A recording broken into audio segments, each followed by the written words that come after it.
നിലവിലെ മുഖ്യമന്ത്രിയായ സിദ്ധരാമയ്യയ്ക്ക് കൂടുതൽ ചുമതലയോടുകൂടി AICC-യിലേക്ക് വിളിക്കും എന്ന് വ്യക്തമാകുന്ന സാഹചര്യമാണ്.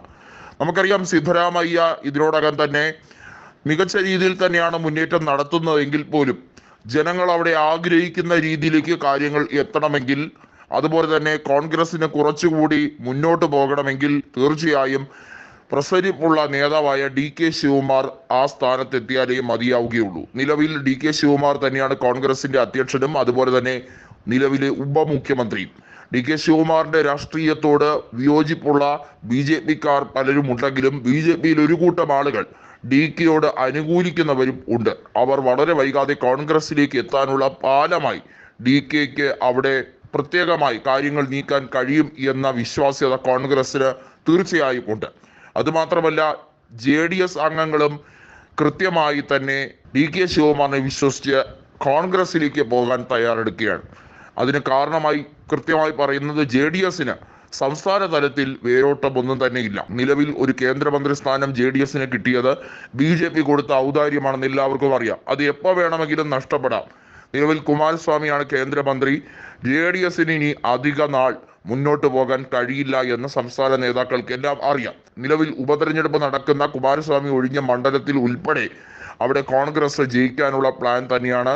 അതിൽ ഒരു രീതിയിലുള്ള വിട്ടുവീഴ്ചയുമില്ല. JDS-ന്റെ കോട്ടകളെല്ലാം തകർത്തുകൊണ്ടാണ് കഴിഞ്ഞ തവണ കോൺഗ്രസ് 136 സീറ്റുകൾ നേടിയെടുത്തത്. അതിന്റെ എല്ലാ ക്രെഡിറ്റും കൃത്യമായും DKക്കുള്ളത് തന്നെയായിരുന്നു.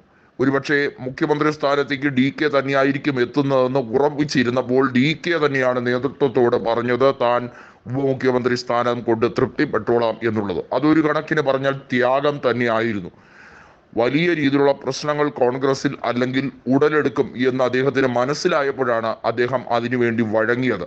കോൺഗ്രസ് നേതൃത്വത്തിൽ എന്തുകൊണ്ടും സിദ്ധരാമയ്യ എന്ന നേതാവിനേക്കാൾ കൂടുതൽ ഉത്തരവാദിത്വവും പ്രതിജ്ഞാബദ്ധതയും DKക്കാണുള്ളത്. കാരണം സിദ്ധരാമയ്യ ജനതാദൾ വിട്ട് കോൺഗ്രസിലേക്ക് ചേക്കേറിയ വ്യക്തിയാണ്.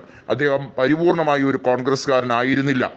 എന്നാൽ DK ശിവകുമാർ അദ്ദേഹത്തിന്റെ രാഷ്ട്രീയം തുടങ്ങിയത് തന്നെ കോൺഗ്രസിൽ നിന്നുകൊണ്ട് തന്നെയാണ്.